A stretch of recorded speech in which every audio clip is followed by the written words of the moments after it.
What is up, everybody? This is Ray here at Franchise Tag Fantasy Football, bringing you a special edition. Maybe something we're going to start implementing more and more throughout the season. But this is going to be a parlay and like what I was looking at on the Sleeper app, and see if you guys like it. If you guys do, drop it in the comments. Let me know what you guys have in your parlays. I'm going to be doing small parlays here and there, but just seeing how the community likes these videos and maybe going from there. First things first, though.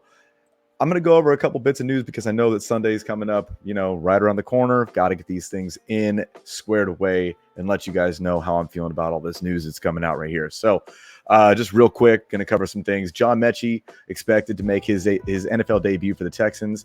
Maybe not somebody I'm going to start this week, but something to monitor in Dynasty Leagues. CJ Stroud was added to the questionable list on like a walkthrough. So that kind of makes me nervous if you're, I don't know, CJ Stroud owner. I don't think you should be, but just in case you are. Jerry Jeudy is expected to play Sunday. It's good news. DeAndre Hopkins is officially off of the questionable tag. He's going to play. Doesn't look like Austin Eckler is going to play tomorrow. So if you guys have Kelly, I would fire him up. I feel comfortable with that, especially as good as he looked last week. I think he could be fine. A couple more bits of news here. Zach Moss off of the injury report. I hate Zach Moss with the passion, but if you needed to start him, you got him. And Travis Kelce is going to play Sunday, and I think that's pretty much it. I mean, like Cordell Patterson's going to play. It kind of sucks for people that spend up for Tyler Algier, but I mean, you kind of expected that when you were spending at least 20 to 25% of fab. And we talked about it in that episode as well, if you guys were following along there. The Jets are saying that Breece Hall is going to remain on a pitch count. I don't buy that for a second. And that's really it. So let's jump into this here parlay thing. And like I said, just let me know what you guys are thinking. If you guys like this content, we'll keep rolling them out. I know that Brennan and Aaron is probably going to start jumping in here and doing a couple bits of DraftKings as well. And I think we tried to do that a little while ago, but let's revisit it. This is a quick episode, so just really hoping we can help you guys out, help you guys win some money. And if everybody wins, then everybody wins. That's what I'm looking for. So I can't share what my parlay looks like on the screen, and I'm not sure why, because Sleeper doesn't let that happen on the laptop version. So weird. But I'll walk through what I have right now. So Tyreek Hill was the chalk Sleeper give me to make you spend money. It's at, he has to get over 0.5 yards. So that's a smash over. It's going to happen, so that's an easy one. This is a $5 parlay that's going to a $5 5-leg parlay. So if I hit all five, I would win $78.60, which would be pretty cool, right? Keep the lights on around here, I have my next segment, my next ticket, I guess you could say, is Zach Wilson throwing under 180 yards or 180 and a half yards. I smashed the under in this one because I don't necessarily think that Robert Saleh is going to let Zach Moss throw the ball as much as what we might think they will. And I think they're going to rely heavily on the run game. And even when he does get a chance to throw, Zach Wilson's going to get hornswoggled in that pocket.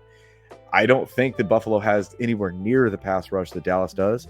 And I kind of plant my flag on the fact that Zach Wilson's going to really struggle in his debut for the season.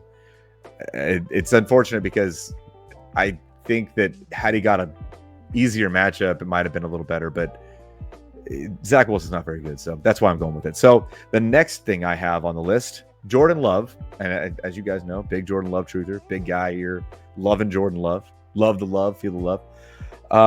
I have him throwing an interception. So this would be Jordan Love has to throw one interception for me to hit on this leg of the parlay. It pays out at 1.73 times what was paid in. So I think that that's probably the highest number that I have out of all of the tickets that I have in. There, you saw it last week when he played against Chicago. There was a couple throws that he was throwing into heavily congested areas. I think he got lucky a couple times where he didn't throw a pick. That's something that has been a trait with Jordan Love for a little while, and I think that the mean returns, and he does throw his first interception of the season, unfortunately. But I still think the Packers win this game, right? I still think they do. Yeah, keeping it pushing. So I really like high over unders. I really like seeing that Vegas thinks that, two teams are really going to battle it out. And this week, the highest over-under is going to be the Kansas City Chiefs at the Jacksonville Jaguars. And actually, it's the Jacksonville Jaguars at Kansas City. But with all of the points that are supposed to be scored in a 51-point over-under, I would like a couple pieces in that. So I coupled a couple pieces right? A couple pieces to kind of get myself into the mix of that high over-under. And I have Travis Kelce anytime TDs, anytime, because he likes to get a couple of shovel passes. Maybe he gets some out of the backfield. Maybe he does a little wildcat stuff. But I think he's going to come out and have a statement game, and they're going to need him to beat Jacksonville. Jacksonville looked pretty good. So anytime touchdowns with Travis Kelce, especially with what we saw last week with nobody helping Patrick Mahomes out, Kadarius Toney dropping every pass that was thrown to him. I think that's a pretty safe bet there. I think that's one of the other chalk plays that I have. And then I'm coupling it with Calvin Ridley over 72.5 yards. So what we saw last week was, it's very clear to me, at least, that Calvin Ridley was going to be the one, and was the first read on every passing play that was drawn up. That's what it looked like to me. He was heavily involved, whereas no one else really had that kind of volume. And I don't think that it changes, because Calvin Ridley is a true number one, something that Trevor Lawrence has not had since he's been there. So maybe this is really what it is. I'm buying into it. I'm buying into the hype. And 72.5 yards in a 51-point over-under, that's pretty low, especially if he is supposed to be one of the key pieces to this offense. So I think, again, that's a smash play for me. I'm going the over on those. So just to recap real quick, Tyreek Hill over 5 yards or 0.5 yards, smash play. That was the one to get you to buy in, right? Check those too on Sleeper. They have like these like really chalk, hey, jump in for these. They're pretty easy. They'll get you into these, and these are pretty simple. So Zach Wilson throwing under 180.5 yards. Jordan Love throwing his first interception this season.